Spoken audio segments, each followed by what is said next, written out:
Hi everyone. So it's Wednesday, it's 10:30. This is our usual problem solving session time. No one is here, but what I thought I would do is I would take this time to kind of review some of the material from over the semester and just to do a few kind of sample problems. So this is in addition to the practice problems that I've posted on WebAssign. So again, don't feel compelled to do all of those. It's a pretty lengthy list, but if there's things that you need to practice on, I gave you kind of 2 or 3 of each type of problem. So it'll give you some practice opportunities. Anyway, so this is just going to be an overview of kind of the big picture stuff that we talked about over the semester. Yeah, so we started, actually chapter 1 was kind of like getting used to the idea of differential equations and then reviewing a little bit of integrals and stuff like that. Chapter 2 is where the material really started. And so we started in chapter 2 talking about separable equations. So a separable equation is something like dy dx equals 4 minus 2x over 3y squared minus 5. And the idea is that you can actually separate this and get all the y terms on one side, all the x terms on the other. Thinking of dy dx as a fraction, even though it's not, but you can think of these as the differential. So of course, remember what saves the day is that the differential dy is equal to the derivative times dx. And so that relationship means that you can essentially think of dy dx as fractions in this sense only. And so what happens is if you were to get the 3y squareds over to the other side, you would end up with 3y squared minus 5 dy is equal to the integral of 4 minus 2x dx. And then you can integrate both sides, and then you end up with y cubed minus 5y equals 4x minus x squared plus c. There's no way that you can solve nicely for y, so you just leave it like that. Okay, so that's the first thing. So this family of functions is exactly the ones that satisfy this differential equation. So that's about as straightforward as it gets. The next level of sophistication up from this, we talked about linear equations. So if we have a linear equation, that's something like x squared plus 1 dy dx. So this is just an example of one, but plus 3xy equals 6x. So what makes this linear is that you have a dy dx and a y, so it's a first order linear. And then the linear part is that you have a y prime and a y to the first power, right? So they're not being multiplied, you don't have anything squared. So that's what makes it a linear equation. And the strategy here, remember, is to divide both sides by the stuff in front of the dy dx. So in this case, that's x squared plus 1. So your dy dx is going to end up being, so this is dy dx plus 3x over x squared plus 1 times y equals 6x over x squared plus 1. I don't know why I have parentheses here. I don't really need them. And so then what you're going to do is you're going to look for the integrating factor, mu, which is going to be e to the integral of 3x over x squared plus 1. And then if we integrate 3x over x squared plus 1, that's going to be, let's bring the 3 out. And then I want this to be a 2, so I'm going to put a 2 here. So this will be e to the 3/2 natural log of x squared plus 1. So that's x squared plus 1 to the 3/2. So now what we're going to do is we're going to go back to our equation, multiply both sides by the integrating factor.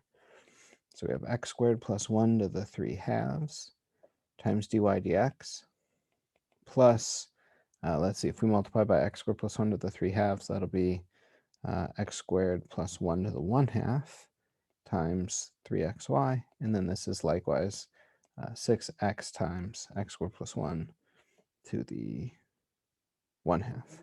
And so what's going to happen is the whole point of doing this is that you can now recognize this left-hand side as the derivative of a product, and that is the derivative of x squared plus 1 to the 3/2 times y.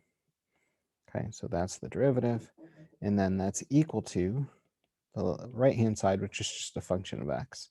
So you can think of this left-hand side without the derivative. So that's how we get rid of the y prime, is equal to the integral of the right-hand side. Now the integral of the right-hand side is going to turn out to be 3 times x squared plus 1 to the 3/2 times 2/3. So just a little sneaky calc 1 that I just did there was, I know that this x squared plus 1 should have a when you differentiate it, you should get a 2x. So I'm thinking of the 6 as 3 times 2. That's where this 3 came from. And then the 2 anti-differentiates when you substitute. And then 2 to the 3 halves times 2/3. So this is all 2 times that, and then plus c. And then finally, if we solve for y, this means that y is going to be equal to 2 plus whatever this constant was over x squared plus 1 to the 3 halves. Okay, but that's linear equations. Okay, so that's a more in-depth one. It's actually not even that in-depth, but the idea is that you find this integrating factor and then multiply both sides by it, and then everything works out nicely because that's the derivative of a product. So that's the trick there. After we talked about linear differential equations, we talked about substitution methods. So if we were to solve something like 2xy dy dx equals 4x squared plus 3y squared. So this is one that's going to be a substitution, and probably the exam will say, solve this using substitution. Notice that it's homogeneous. So remember, homogeneous means that this is going to be, you could think of this as a function of y over x, where you have dy dx equals this. So capital F of y over x.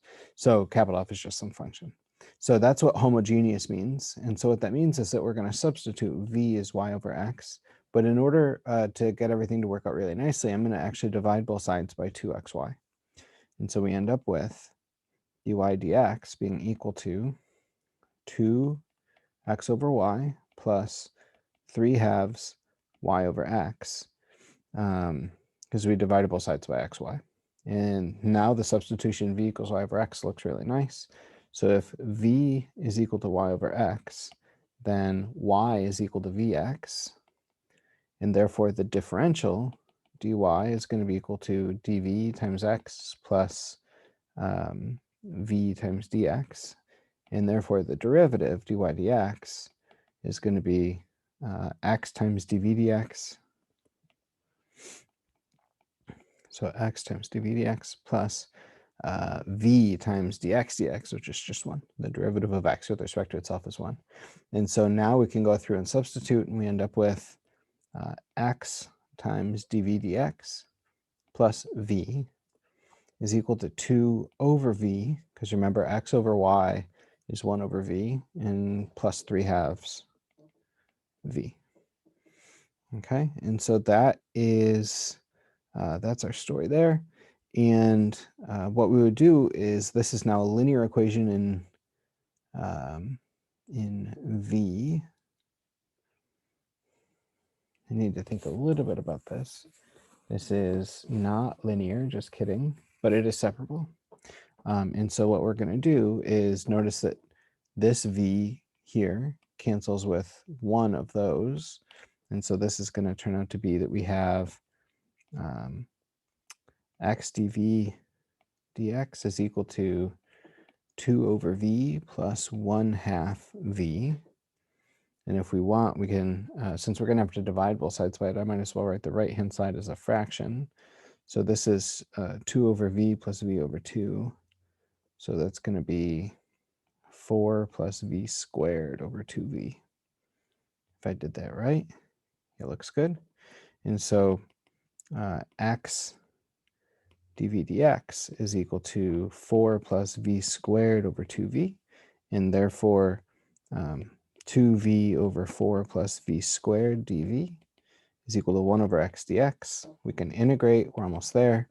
We end up with this left-hand side is going to be the natural log of 4 plus v squared.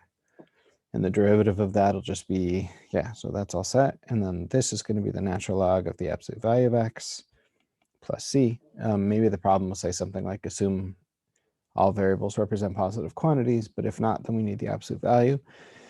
And then therefore solving for v, we're going to end up with 4 plus v squared is equal to e to the natural log of the absolute value of x times e to the c. This e to the c is again another constant, so that's c times the absolute value of x. And then finally we can solve for v. So v was y over x, and therefore this is going to be 4 plus y over x quantity squared is going to be equal to c times the absolute value of x. So that means that we're going to have, this is the point in the class where I would ask for your help with the algebra. So we're going to have, so we're going to have 4x squared plus y squared equals c times the absolute value of x cubed, because the absolute value of x squared is just equal to x squared if x is real. And therefore, y squared is going to be a constant times the absolute value of x cubed minus 4x squared, if I did that right. Okay. And again, whether the absolute value sign needs to be there or not, that'll depend on the question. So whether or not it says everything is positive or not. So anyway, so that's substitution. There's really three kind of basic substitution methods. There's, if it's kind of obvious what to substitute, then we can do that. So if you were to have something like dy dx is, I'm just making this up, but x plus y plus 5 squared or something, then your x plus y plus 5 would be what you substitute. You could have a homogeneous equation, which is where you have dy dx as f of y over x. And then there was also Bernoulli substitutions that we talked about. So I'll have you look that up if you want a refresher on that. So anyway, so that's substitution methods. And then we also talked about exact equations. And I think this was the last thing in the chapter that we talked about. So for an exact equation, this is something where you have generally the differential equations given in differential form. And so what I mean by that is that the differential equation will look something like this. You'll have 6xy minus y cubed dx plus the quantity 4y plus 3x squared minus 3xy squared dx equals 0. And to figure out, and I just realized that I have one of these wrong. One of these, I wrote down dx for both of these. I just copied down the wrong problem. But let's just fix this before we get out of hand here. This is supposed to be, yeah, the second one should be a dy. There we go. And so the criteria for exactness is you take the thing in front of the dx and you differentiate with respect to y. And so if we take the derivative of 6xy minus y cubed, and we differentiate with respect to y, we get 6x minus 3y squared. And if we take the thing in front of the dy and differentiate with respect to x, remember that we're exploiting the fact that the second partials, the mixed second partials commute if the function's nice enough. So if we differentiate this with respect to x, we end up with 6x minus 3y squared. And since they're equal, that means that the equation's exact, and therefore we can find a function capital F equals c that'll give us our solution. And this capital F is going to be the integral with respect to x of 6x y minus y cubed. So if we differentiate that with respect to x, what we're going to end up with is, so here we're kind of undoing partial differentiation, even though there's not a nice way to write this. And so we're thinking of the y's as constants. So we're going to end up with, let's see, the derivative of 6x would be 3x squared. This is 3x squared y minus xy cubed plus some constant. And since we're differentiating with respect to x, our constant would be any function that consists just of y. So this is one expression for f. I should actually write f as f of xy. And then to get the other expression, to figure out what little g of y is, in other words, I'm going to take this expression and differentiate it with respect to y. And what we should get is we should get this quantity, okay, the thing in front of the dy. And so we end up with, let's see, if we differentiate this with respect to y, we're going to end up with 3x squared minus 3xy squared plus g prime of y. And therefore, this should be equal to this quantity. And we have a 3x squared minus 3xy squared. And so this implies that g prime of y is equal to 4y. And therefore, g of y is 2y squared plus c. And, or 2y squared, I should say.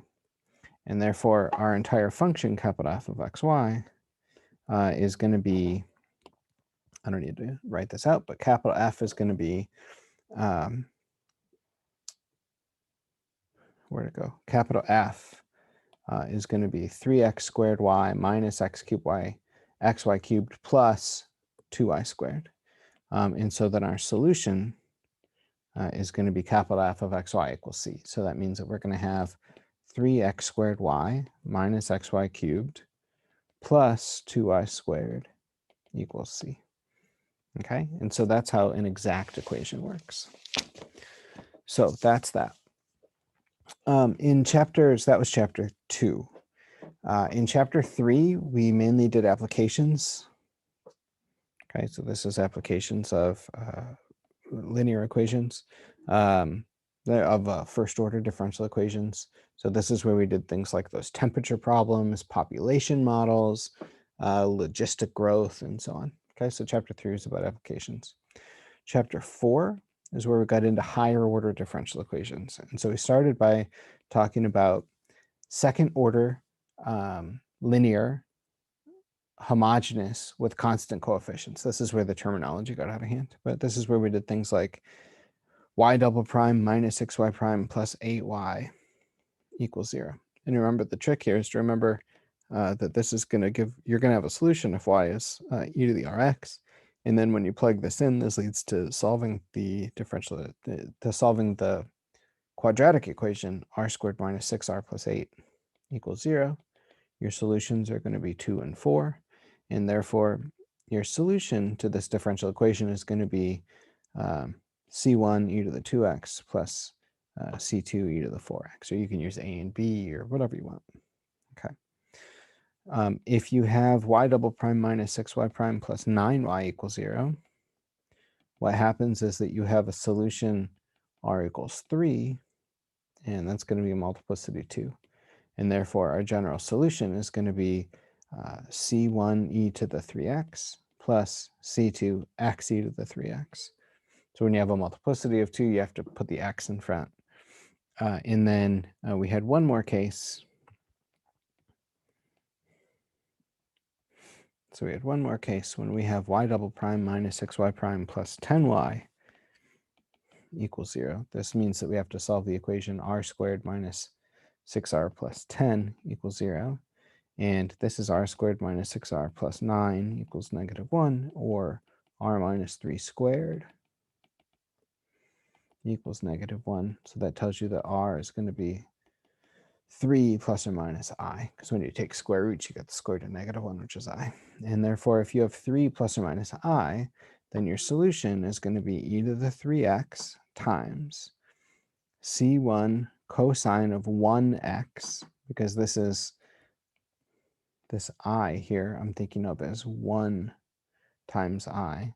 So this 1 goes inside the argument. This is cosine of 1x plus c2 sine of 1x. And here we used Euler's formula that e to the I theta is cosine theta plus I sine theta. Okay, and we walk through that. So that's what happens when you have complex roots and repeated roots and so on. We also talked about non-homogeneous, I always get tripped up with the words, second order linear non-homogeneous with constant coefficients. So something like y double prime minus 6y prime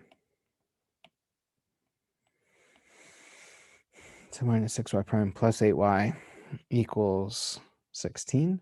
So here what we're going to do is we're going to solve the complementary solution, which is where you take the right-hand side, the non-homogeneous part, and you make it 0. And we've already solved that. So we solved that up above. We got c1 e to the 2x plus c2 e to the 4x. And what you also need to do is to find a particular solution. And in this case, we're just going to get that our particular solution is 2. So if you plug in y equals 2, you get a solution, because here this will be 16, y prime and y double prime will be 0. So you get 0 plus 0 plus 16. Okay, so your particular solution is just the constant function 2, and therefore your general solution is going to be your complementary solution, so C1 e to the 2x plus C2 e to the 4x plus your particular solution, so plus 2. Okay, so that's the function that'll work there. And of course, that's a very easy one where you have a non-homogeneous, and we talked about how to do this in general with the method of superposition. After we handled non-homogeneous equations, we talked about variation of parameters. I'm not going to do an example there, but I think it was section 4.6. It was all about the variation of parameters. Okay, so this is how do you find, if you have a second order differential equation and you have one solution, how can you get the other? And so you get the other one by figuring out, well, actually, no, I'm sorry. That's called reduction of order. If you have one solution, you can find the other using what's called a reduction of order. Variation of parameters is actually where you have a non-homogeneous second order differential equation and you know how to solve the complementary solution, but you're trying to find a particular solution. And so there's a formula that we talked about there. If a variation of parameters question is going to be on the exam, and I don't know whether or not it will be, but if it's on the exam, that's a lie. I do know whether or not it'll be on there. I'm being coy. Anyways, but if it's on the exam, the formula will be there. Okay, so you don't have to memorize the formula, and I will give you plenty of time to solve this problem if it's there. So anyway, so variation of parameters was 4.6. I'm not going to do an example there. 4.7 was about Cauchy-Euler equations. So this is things like x squared y double prime minus 20y equals 0. And here you have the power of x and the order of the derivative are equal. So you have x squared, but y double prime. And then here you have x to the 0 and 0 derivatives. Okay, so these are called Cauchy-Euler equations. The idea here is that you take y as x to the m, and then you differentiate. Y prime would be m x to the m minus 1. Y double prime then is m times m minus 1 x to the m minus 2. And then you can plug this back in. The powers of x are going to cancel, and you're left with what's called the indicial equation m times m minus 1 minus 20 equals 0. Then you have to solve this.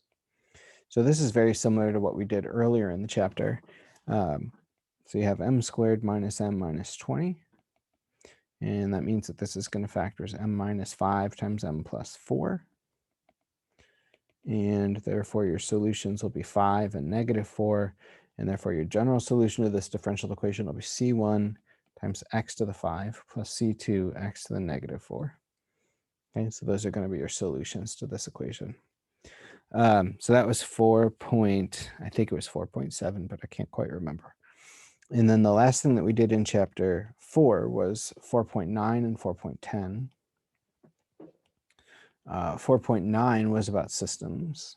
These were both basically about systems. 4.10 was about nonlinear equations. So things that we didn't talk too much about that. So I guess the last thing we'll say is about 4.9, where we have a system of linear equations. So we have two functions, x and y. They're both functions of t.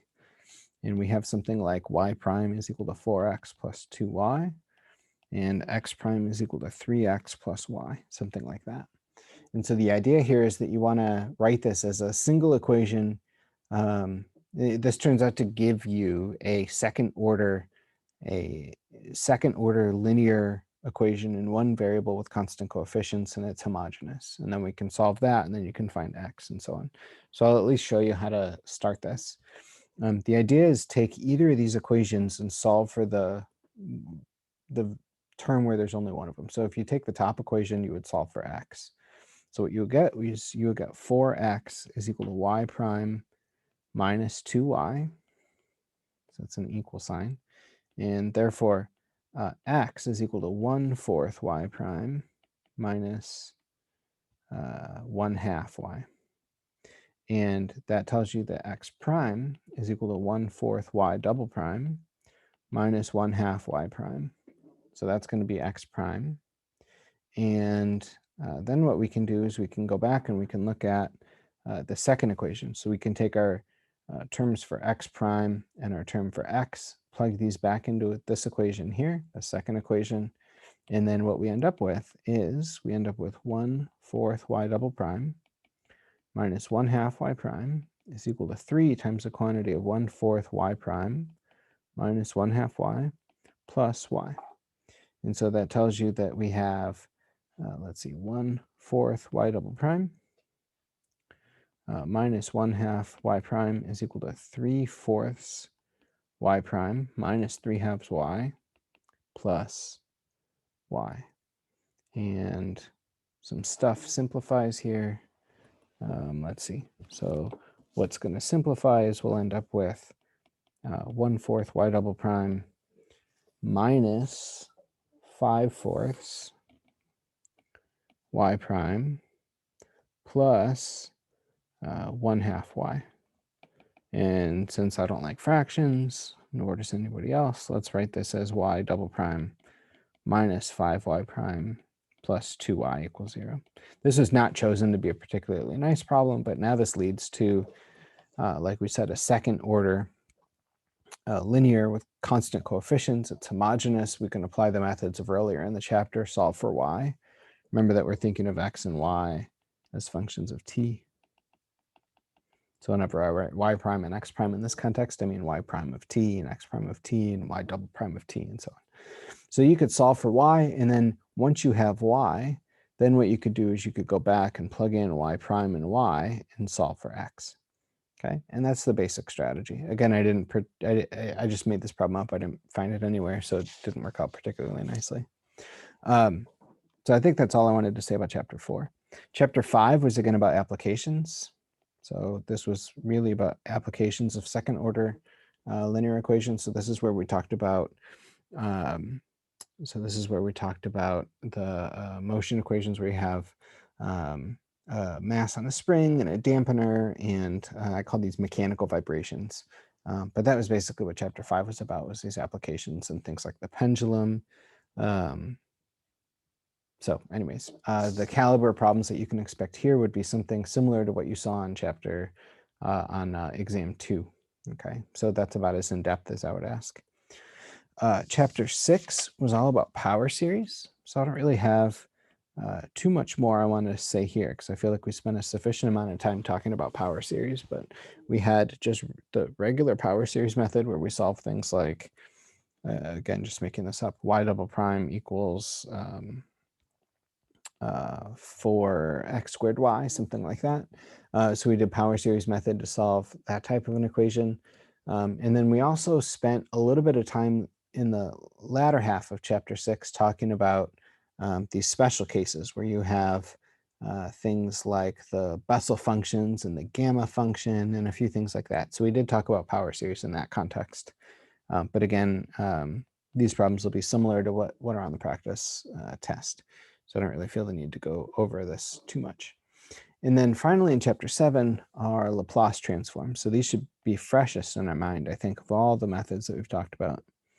And Laplace transforms, remember that there's the table of Laplace transforms that should be on Canvas. I'll make sure that it's there just in case, but it should be there.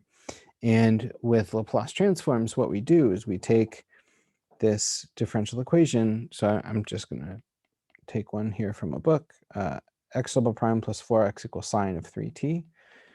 And what you can do is, so here subject to the initial conditions, that x of 0 and x prime of 0 are 0. And what you do is you take the Laplace transform of both sides. Okay, so we're going to take the Laplace transform of both sides. And then we have formulas for how to find x double prime and 4x in sine of 3t if we take the transforms of all those functions. Remember that the Laplace transform of a function f is given by a certain integral identity. So this is e to the negative st f of t dt. And you could think of this as a function of s. And so what's going to happen is when we take the transform, this is going to lead us to s squared times capital X. And then normally we would have some other terms there, but x of 0 and x prime of 0 being 1 makes these terms 0. And then likewise, this is 4 times capital X of s. The Laplace transform of sine of 3t would be, we have an s squared plus 9 in the denominator, which means a 3 in the numerator. Okay, and then what you can do is you solve for capital X. So here capital X is going to be equal to 3 over the quantity s squared plus 9 times s squared plus 4, just factoring out a capital X here. And then you can, we want to take the inverse Laplace transform, but to do that, we need to apply partial fractions. And it turns out that the partial fraction decomposition is going to be 3/10 times 2 over s squared plus 4 minus, I did this ahead of time. This is not something I would just expect anyone to know, but minus 1/5 times 3 over s squared plus 9. And then I'm writing this as 2 over s squared plus 4 and 3 over s squared plus 9, so that when we take the inverse Laplace transform, we'll get back our sine of kt. So this follows the sine of kt formula. And so this tells us that our function little x of t, capital X being this Laplace transform of little x, but little x is going to be 3/10 times sine of 2t minus 1/5 times sine of 3t. Okay, so this gives us another way to solve this. This is a second order linear non-homogeneous problem with constant coefficients. And it's an initial value problem to boot. So anyways, so that's that. And then we did some other stuff in Laplace transform. We talked about the delta function and Heaviside function. So these functions u that are like these step functions. We talked about Duhamel's method, where you have something like x squared plus 4x equals capital F of t, and you want to solve kind of these generic equations. Yeah, so we talked about quite a few things there. There was yeah, there's even some problems in Laplace transforms where you had to basically do this method, and then when you get down to here, when you get, after you take the Laplace transform, you might have to actually first solve a linear differential equation. So maybe you'll have an x prime and an x in there, and then this can be viewed as a separable differential equation in capital X, and then that gives you what capital X is, and then you take the inverse transform and you get little x, and then anyways, so these can get pretty complicated, but this is a nice helpful method for solving some problems that we couldn't do before. Okay, and that's Laplace transforms. That's where we ended, and that's the whole class. That's everything that we did. So again, if anyone has any questions at all, please send me an email. Otherwise, it's been a fun semester. And I'll send an email in the next day or two just about some last minute items for the semester, as far as making sure everyone has the exam dates and the final date. And then, of course, to the course evaluation. So I'll send an email about that. But I hope you had a good semester. Talk to you soon.